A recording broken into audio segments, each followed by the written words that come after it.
मध्य प्रदेश की मिर्जापुर और बुंदी विधानसभा सीट पर हुए उपचुनाव के परिणाम के लिए अब महज 4 दिन का समय शेष रह गया है।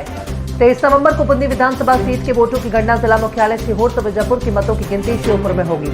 इधर दोनों ही सीटों पर बम्पर वोटिंग हुई है। ऐसे में राजनीतिक नेता जानकारी लेते हुए वोटों का अनुमान लगाने में जुटे हुए हैं, लेकिन वो किसी नतीजे तक नहीं पहुंच रहे हैं।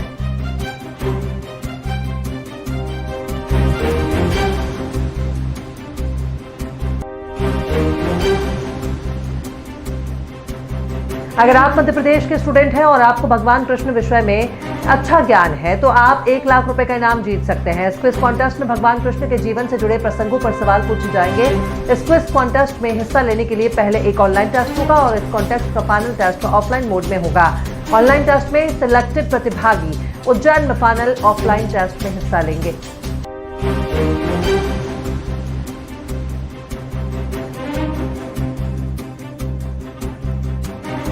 वायु प्रदूषण के चलते एनसीआर क्षेत्र में ग्रैप 4 लागू कर दिया गया है। इस बीच अधिकारियों ने जानकारी दी है कि उत्तर प्रदेश में एनसीआर के जो 8 जिले हैं वहां कुछ गाड़ियां बैन हैं। एक अधिकारी ने बताया कि ग्रैप 4 के तहत सभी निर्माण और ध्वस्तीकरण की गतिविधियों पर रोक लगाई गई है।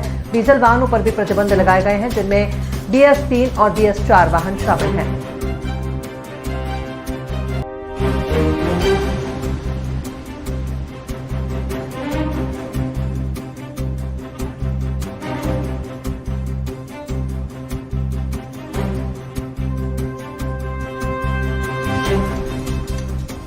दिल्ली में इस बार का विधानसभा चुनाव काफी रोचक होने जा रहा है। सभी पार्टियां अपनी रणनीति में बदलाव की हर संभव कोशिश कर रही हैं, जिसकी मदद से चुनाव में जीत हासिल की जा सके। सबसे ज्यादा बदलाव आम आदमी पार्टी में नजर आ रहा है।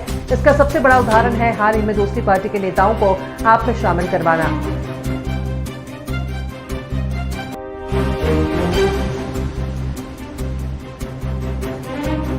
दिल्ली की मुख्यमंत्री आतिशी ने प्रेस कॉन्फ्रेंस कर मेट्रो फेज 4 के बारे में जानकारी दी। उन्होंने कहा कि दिल्ली में इंफ्रास्ट्रक्चर का काम युद्ध स्तर पर चल रहा है। इसमें बड़ा काम मेट्रो एक्सपेंशन का हुआ है। फेज 4 का काम चल रहा है। 86 किलोमीटर की ये लाइन है। इस फेज की पहली मेट्रो कोच का मैंने मुकंदपुर डिपो में इंस्पेक्शन किया। ये स्टेट ऑफ आर्ट कोच है। ये 3 से 4 महीने में शुरू हो जाएगी।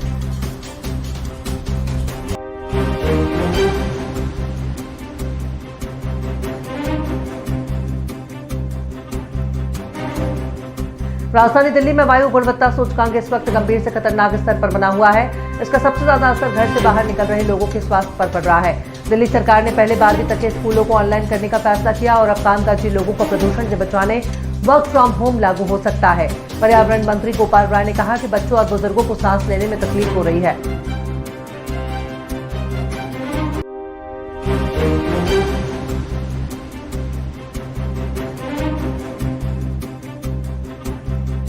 रूसी राष्ट्रपति व्लादिमीर पुतिन ने अमेरिका और बाकी पश्चिमी शक्तियों को स्पष्ट संदेश देते हुए यूक्रेन के साथ चल रहे संघर्ष के बीच मंगलवार को अपने परमाणु सिद्धांत में संशोधन को मंजूरी दे दी है। इस नई नीति में इस बात का दायरा बढ़ाया गया है कि मॉस्को कब परमाणु हथियारों का इस्तेमाल कर सकता है। क्रेमलिन के प्रवक्ता दिमित्री पेस्कोव ने रूस के परमाणु सिद्धांत में बदलावों के बारे में कहा कि हमारे सिद्धांतों को मौजूदा स्थिति के अनुरूप लाना जरूरी था।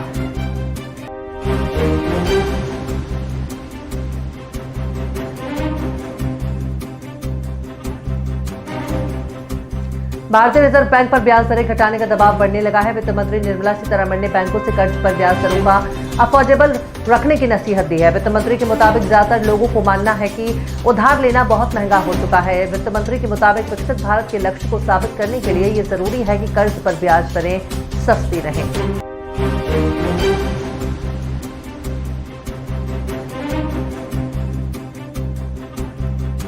विक्रांत मैसी के हाल ही में द साबरमती रिपोर्ट रिलीज हुई है। ये फिल्म देश की बेहद दर्दनाक घटना गोधरा कांड पर बेस्ड है। इस फिल्म को हाल ही में इस फिल्म की पीएम मोदी और केंद्रीय गृह मंत्री अमित शाह ने भी काफी तारीफ की थी। वहीं मध्य प्रदेश के मुख्यमंत्री डॉक्टर मोहन यादव ने भी द साबरमती रिपोर्ट की जमकर सराहना की है और इसे राज्य में टैक्स फ्री करने की भी घोषणा कर दी है।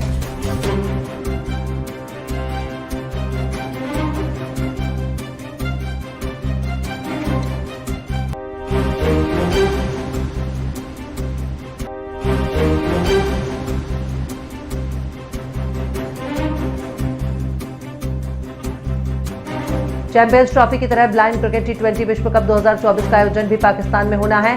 भारत ने पाकिस्तान को एक और करारा झटका दे दिया है। टीम इंडिया ब्लाइंड T20 विश्व कप 2024 के लिए पाकिस्तान नहीं जाएगी।